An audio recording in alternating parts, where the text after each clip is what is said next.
마을꾼을 찾아주신 여러분들 어서 오시고요. 환영합니다. 오늘 들려드릴 이야기는 결의 형제입니다. 재미있게 들어주시면 감사하겠습니다.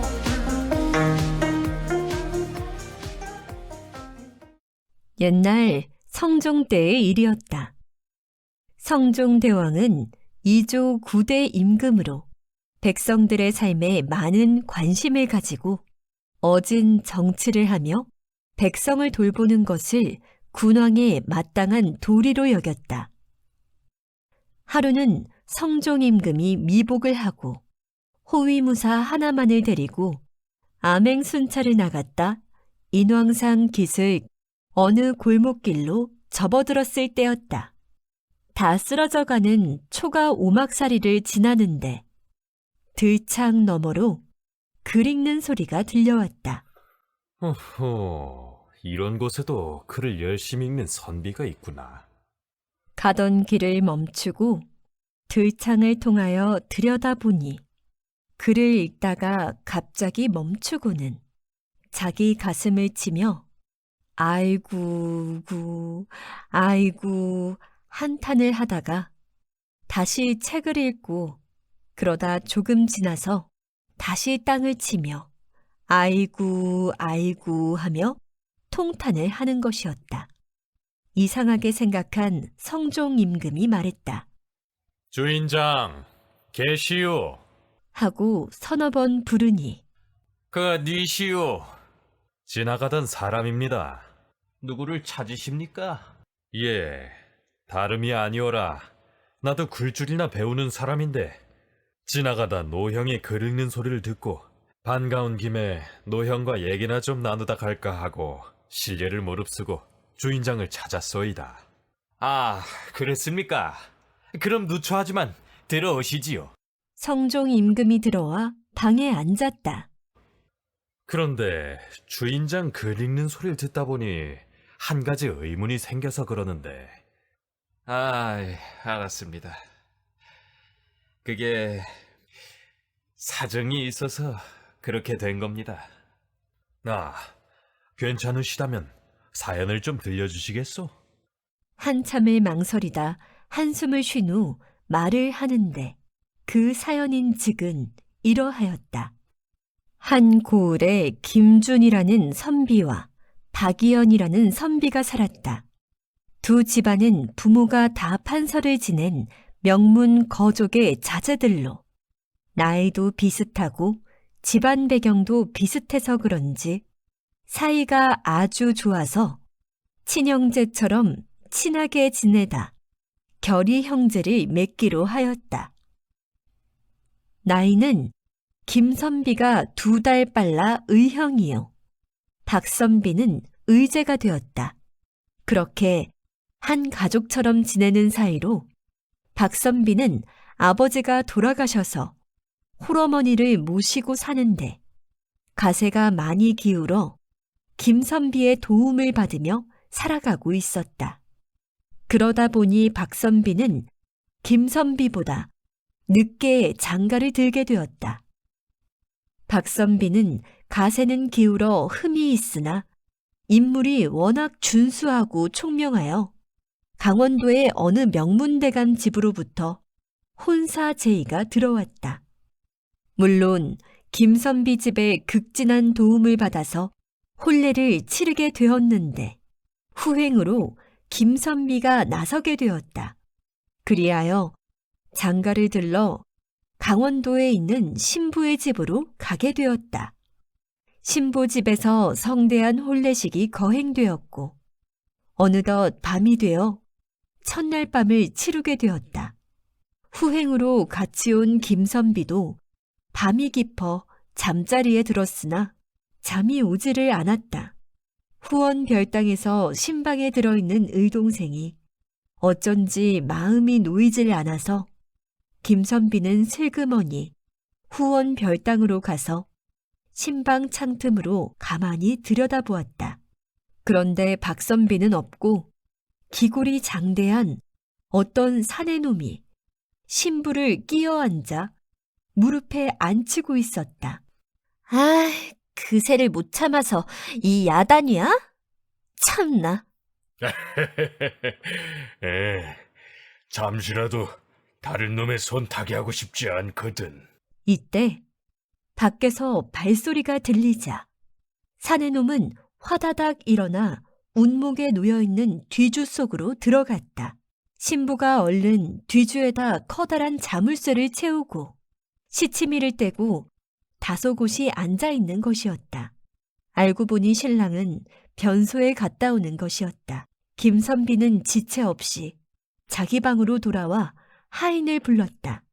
시급히 의논할 일이 있으니 신방에 있는 내 동생을 좀 불러주게. 잠시 후 의동생 박선비가 나왔다. 여보게, 내가 집에 돌아가면 자네 어머니께 자세히 혼례에 대해서 알려드리고자 하네. 그래서 그런데 잠깐 신방을 좀 보여줄 수 있겠나?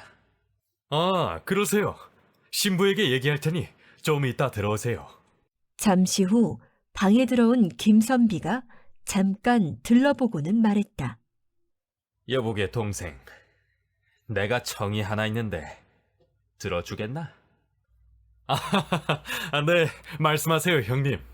오늘 저에게 이런 혼례를 치를 수 있게 물심양면으로 도와주셨는데 무엇이든 들어드려야죠.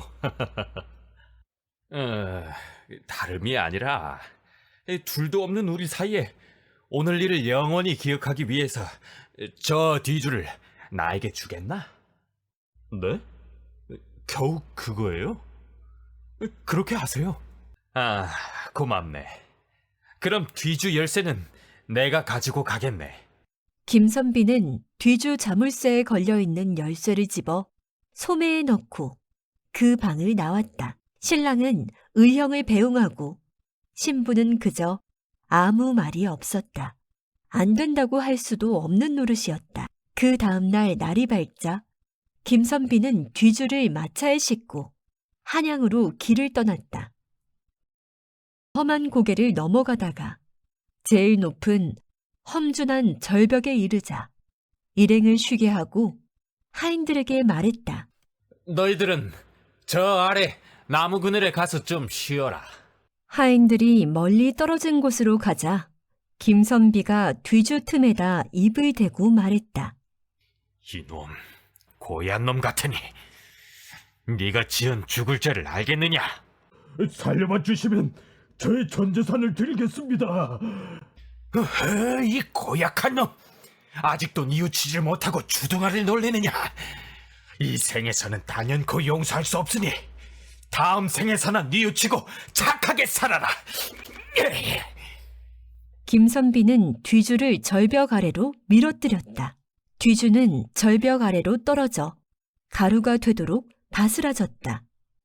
이렇게 하여 사내놈을 감쪽같이 없애버렸다. 신랑 신부 양가의 체면을 유지하기 위해서는 이 방법밖에는 없다고 생각하였다. 그런 일이 있은 지 몇 년이 지났다. 박선비는 결혼 이후 처가의 도움을 힘입어 과거에 장원급제하여 벼슬길에 올랐고 승진이 빨라서 어느덧 평안감사로 가게 되었다. 평안감사로 부임할 때에 노모를 모시고 먼 길을 갈 수 없어 노모와 아내는 한양에 놔두고 가소를 의형인 김선비에게 부탁하고 단신으로 부임하였다. 그러던 어느 날 동생의 노모가 잘 계신지 문안하고 단속도 하고 나오는데 재수 씨가 앞을 가로막는 것이었다. 좋은 안주가 생기어 술상을 받아놨으니 잠시 들어가서 쉬었다 가시지요. 김선비는 당황하여 말했다. 아우나 있으면 모를까. 어두운 밤중에 남녀가 유별한데 부당한 일입니다. 정중히 거절하였다. 그 후 수개월이 지난 후 박감사는 노모와 부인을 김선비에게는 이런 방구 아무 말도 없이 평안도로 데려갔다. 의동생의 노모를 친부모처럼 매일 들려서 부족한 것이 없나 들여다보고 부족한 것이 있으면 바로바로 채워놓고 겨울에는 혹시나 땔감이 떨어지지 않았는지 지극정성으로 보살펴드렸는데 나한테 고맙다는 말도 없이 어찌 아우가 이럴 수가 있나 하고 섭섭하기도 하고 한편으로는 괘씸하기까지 했지만 마음씨 착한 김선비는 그래. 아우가 객지에서 아내 없이 지내기가 불편해서 데려갔나 보구만. 하고 마음을 돌려 오히려 객지에서 혼자 지낼 아우를 걱정하며 섭섭한 마음을 가진 본인을 속 좁은 사람으로 치부하였다. 사실은 박감사 부인이 워낙 행실이 단정치 못한 여자라 몇 달 동안 남편과 떨어져 있다 보니 본색이 또다시 발작을 하여 그의 의형인 김선비에게 추파를 보내어 어찌하려 했으나 실패하자 남편에게 편지하기를. 김선비가 당신이 없는 틈을 타서 어머니 안부를 묻고 매일 우리 집에 들려서는 밤마다 내 방을 엿보고 자꾸 나를 쳐다보는 눈이 이상하더이다. 며칠 전에는 안주거리를 사가지고 와서는 술상을 봐달라며 같이 이야기나 나누자고 하여 남녀가 유별한데 이게 무슨 짓이냐고 지체 있는 양반이 천한 쌍놈들이나 하는 짓을 하느냐며 내쫓았으나 갈수록 도가 지나쳐 나중에는 강제로 나를 범할지도 몰라.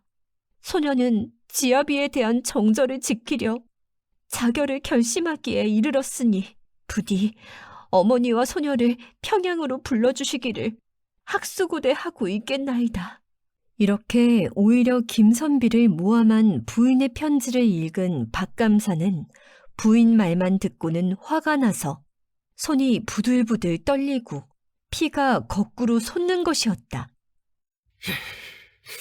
그래서 몇 년 전에 우리 신혼방에 밤중에 그렇게 들어오고 싶어하고 기념으로 뒤줄을 달라고 한 게 이제서야 이해가 가는구만. 김선비에 대한 오해가 커졌다.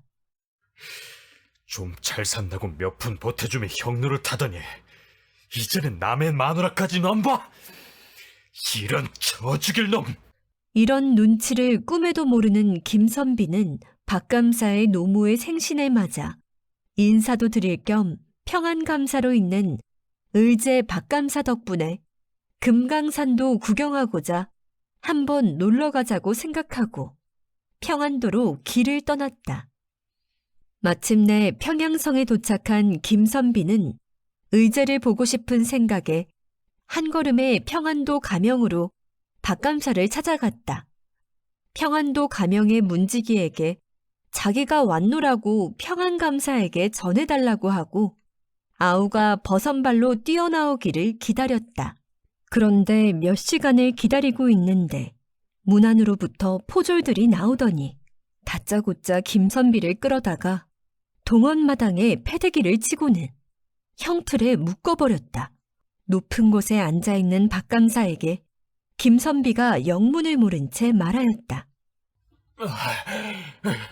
여보게 아우, 아니 박감사 나요. 의형 김준이요. 의형을 몰라보냐고? 간악한 놈 같으니. 여봐라! 저놈을 곤장을 쳐서 초죽음이 되거든 대동강물에 쳐넣어라! 예이! 그리하여 모진 매질이 시작되었다. 한 대, 두 대, 세 대, 사정없이 내리치는 곤장에 김선비의 엉덩이 살이 찢어지고 곤장을 내리칠 때마다 살점이 뜯기는 고통에 처절한 비명소리는 가명뜰 기둥을 뚫고 담장을 넘어 온 고을로 울려 퍼졌다. 살려주시오. 감사나리.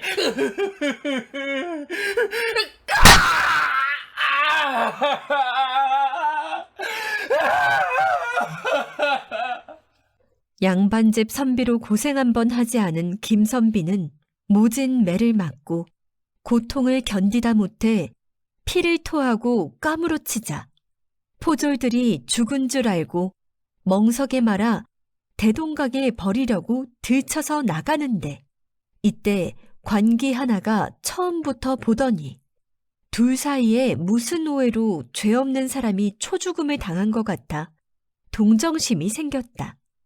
이때 멍석의 말은 김선비를 들고 나가는데 관기 월매가 쫓아나가 말했다. 여보소, 오라버니들. 그 시체 멀리까지 가져갈 거 없이 저를 주셔요. 죽은 성장을 뭐 하려고?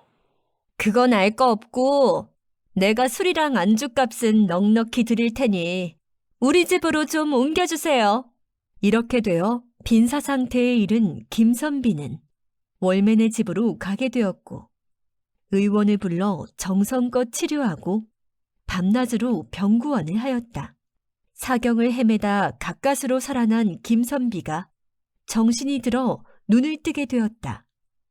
사방을 둘러보던 김선비가 간신히 입을 열어 옆에서 병구원을 하던 여인에게 물었다. 여기가 어딥니까? 대근이시오. 정신이 드십니까? 못 일어나실 줄 알았는데 천지신명의 도움으로 살으셨습니다, 나으리. 저는 월매라 하옵고 보졸들이 선비님이 죽은 줄 알고 대동강에 내버리려 하는 것을 제가 소녀의 집으로 모셨나이다. 고맙소이다. 내 생명의 은인이구려. 어떻게 이 은혜를 다 갚을지 모르겠소. 그런 말씀 마시고 아직 맞은 부위에 붓기가 가라앉지 않았으니 다 나으실 때까지 아무 염려 말고 쉬세요. 그간의 일들이 생각나는지 김선비는 말없이 눈물만 흘리는 것이었다. 석 달 후 무사히 집으로 돌아온 김선비는 이를 갈며 다시 글 공부를 시작하여 장원급제를 하여서 암행어사라도 되어가지고 배은망덕한 박감사에게 원한을 갚고자 그 길로 가산을 정리하여 이 집으로 이사와 글 공부를 시작하였던 것이다. 그러나 글 공부를 하다가도 너무나 억울하여 울화가 치밀어 올라 소리 높여 아이고 아이고 하며 가슴을 치고 통탄하였던 것이다. 이야기를 다 듣고 난 성종이 의분을 못 이기고 말했다. 아니, 그런 못난 자가 있나? 그런 아량을 가지고 백성을 다스린다면 백성들은 어찌 되겠나? 여보시오, 김공. 마침 수일 후에 별시가 있다고 하는데 나와 같이 한번 응시하여 보겠소? 예? 수일 후에 별시가 있다고요? 나는 금시초문인데. 나도 글 공부하는 사람으로 같이 한번 응시해 봅시다 그려. 이리하여 김선비는 며칠 뒤에 과거를 보러 갔는데 과제가 설원이라는 글재였다. 자기 가슴속에 맺혀 있는 원한을 써내라는 것이었다. 그래서 김선비는 자기의 이야기를 상세히 기록하여 제일 먼저 글을 제출하였다. 성종은 그 글을 받아보고서 빙그레 웃었다. 결과는 김선비의 장원급제였다. 그리하여 임금님 앞에 불려나가 마패를 받게 되었는데 임금이 마패를 주면서 말했다. 김장원은 고개를 들어 나를 보라. 황성하옵니다. 하고 머리를 들어 임금을 보았다. 순간 그는 아 소리와 함께 상감마마, 소인의 불충을 용서치 마시고 죽여 주시옵소서. 과히 염려치 말라. 그대는 암행어사를 제수할 테니 평안도로 내려가 평안감사의 비행을 낱낱이 조사한 후에 삭탈 관직하여 투옥하고 경을 살려낸 관기 월매는 기적에서 떼어내어 제2의 부인으로 삼아 보답하시오.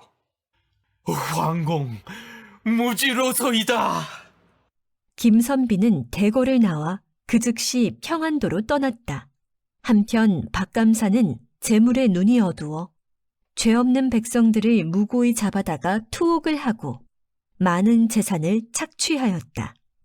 그로 인해 평안도민들의 삶은 도탄에 빠져 있었다. 그래서 박감사를 탄원하는 상소문이 임금에게 많이 올라와 있었던 것이었다. 김어사는 증거를 충분히 확보한 뒤 평양 감영에 어사 출도를 하였다. 김어사는 동원 높은 곳에 좌정하여 박감사를 동원마당에 꿀리게 한 후 말했다. 너는 죄 없는 백성들의 재산을 빼앗아 착취하며 백성들의 삶을 도탄에 빠지게 한 죄를 알렸다. 벌벌 떨며 꿇어 엎드려 아무 말도 못하고 있는 박감사에게 어서 고개를 들고 대답하라. 박감사가 고개를 들어 암행어사를 올려다보니 자기가 죽도록 곤장을 쳐서 멍석에 말아 대동강물에 버린 의형이 어사가 되어 좌정하고 있는 것을 보자 소스라치게 놀라서 바들바들 떨기만 했다. 아니,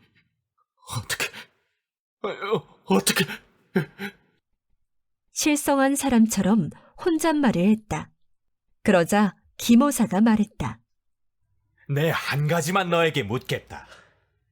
내가 너에게 찾아갔을 때 왜 나를 이유도 말해주지 않고 죽도록 매를 쳤는지, 그리고 대동강에 내다 버리라는 것은 나를 죽이고자 하는 것인데 내가 너에게 호의를 베풀면 베풀었지 죽임을 당할 정도의 원한을 산 적이 없는데 도무지 알 수 없어 한이 되는도다.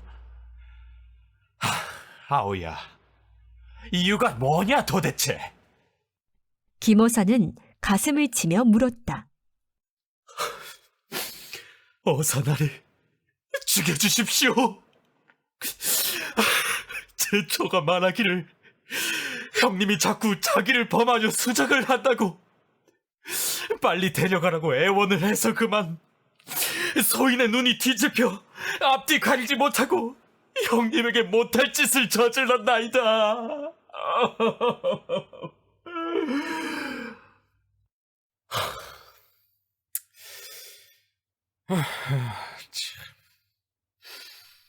한동안 말을 하지 못하고 먼 산을 바라보는 어사의 눈에는 눈물이 흘렀다.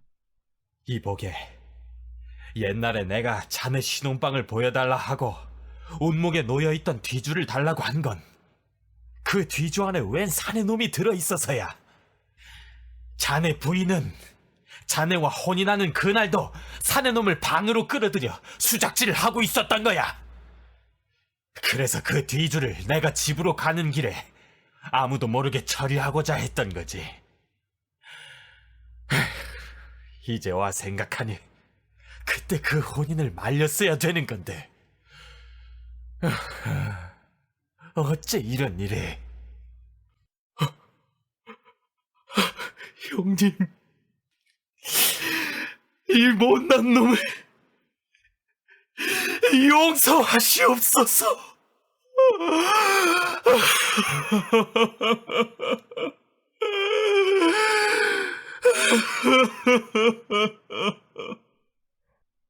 박감사는 절규를 하며 땅바닥에 머리를 찧었다.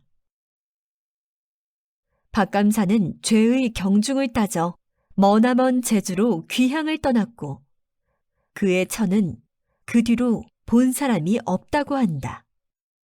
우리는 술자리를 몇 번 같이 하면 술에 취해 금방 형 동생이 되고 세상에 둘도 없는 의형제가 되는데 좀 사람 오래 봐가면서 의형제 결의를 해야 될 것 같습니다.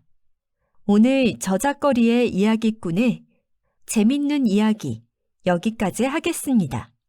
늘 말씀드리지만 구독, 좋아요, 알림 설정은 하시고 가시옵소서.